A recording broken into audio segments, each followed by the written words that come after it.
Welcome to the first episode of Night News. My name is Brianna Stanley alongside my co-host, Trinity Epling. Spring sports practices started this week at Point Pleasant Junior-Senior High School with baseball, softball, and track, and more, all getting ready for this season. Today we will be talking to Andrew Blaine, head coach for the Point Pleasant baseball program. The winter sports season officially ended early this week. The wrestling team finished tied for fourth place at the state tournament with sophomore George Smith and senior Grant Safford both finishing as runner-up in their weight class. Senior Andrew Roach also finished third place in his weight class. Congratulations to the wrestling program on another great season. There are many other exciting things going on here at Point Pleasant Junior-Senior High School. The Black Knight Review is coming up next weekend, March 10th through March 12th. The show will run on Friday and Saturday night at 7 p.m. with a show Sunday at 3 p.m.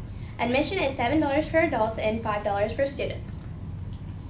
You can now go to the school webpage and order things from our new school store. You can find shirts, bags, and a lot more. The school receives a portion of every sale, so be sure to go purchase Point Pleasant apparel from our school store. The school calendar changed this week with the OS days, on Friday now officially being moved to the end of the school year. The new last day for students will be on June 2nd, with staff reporting on June 5th. You can look at the entire calendar on Mason County School website. Be sure to look for the Point Pleasant Junior-Senior High School group on Facebook for school updates on events, things happening, and scholarship information for our seniors. You can search for the group and ask to be added to receive all the latest updates. Now we have Coach Andrew Blaine here to talk about the Point Pleasant baseball team's opening week of tryouts. We have Coach Andrew Blaine here to talk about the Point Pleasant baseball team's first week of practice. How are you doing today, Coach? I'm doing very well. How are you doing? I'm doing good. So you started practice this week. How have things went so far? Pretty good. We've had a little bit of an inclement weather issue with anything from tornado warnings to flash floods to snow flurries, but we've had a pretty good number show up.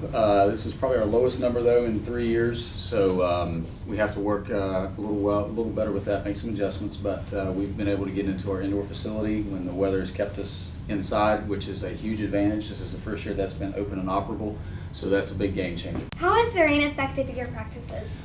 Well, again, it's made our baseball field too wet, too soft. We can't get on that to use that. So the boys have not been able to have practice on the baseball field and treat it as game-like as possible there. But we have been able to go over to the football field where the turf is, which is a big advantage for us too. Not a lot of schools have the turf like we do. So we have been able to go over there and do our throwing programs and stretch our guys out in terms of throwing the baseball around, taking some fly balls, some ground balls.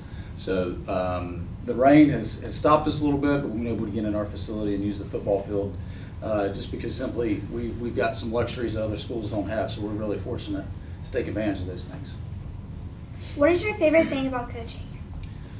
I would say my favorite thing about coaching is watching the players obtain some personal success. Obviously, when each and every player is successful, that helps us be more successful as a team and as a program. But we really enjoy watching a player who's maybe worked on a specific fundamental or he has a goal in mind. Once they reach that goal, we know it's fulfilling for them, but we know it's fulfilling as coaches to watch them and how they respond to the success that they've had. So that's probably my favorite thing, is being able to help them develop into the player they want to be, but also helping them develop into a better young man, because that's one of our main goals, is to make them better people after coming through our program. So when we see athletic changes and advancements, we're thrilled about that. But when we see somebody maybe grow, in their maturity level or in their level of character, that's the biggest thing. The baseball team will kick off their season in just a few weeks. You can catch several of their games live on the NFHS network, so stay tuned for our schedule in the upcoming weeks. Thank you to Coach Blaine for stopping by. Thanks for having me. Thank you to Coach Blaine for stopping by today, and best of luck as your season starts. Thank you for watching our first episode of Night News, and be sure to stay updated on our school by visiting the school webpage and school Facebook group. Goodbye. Bye.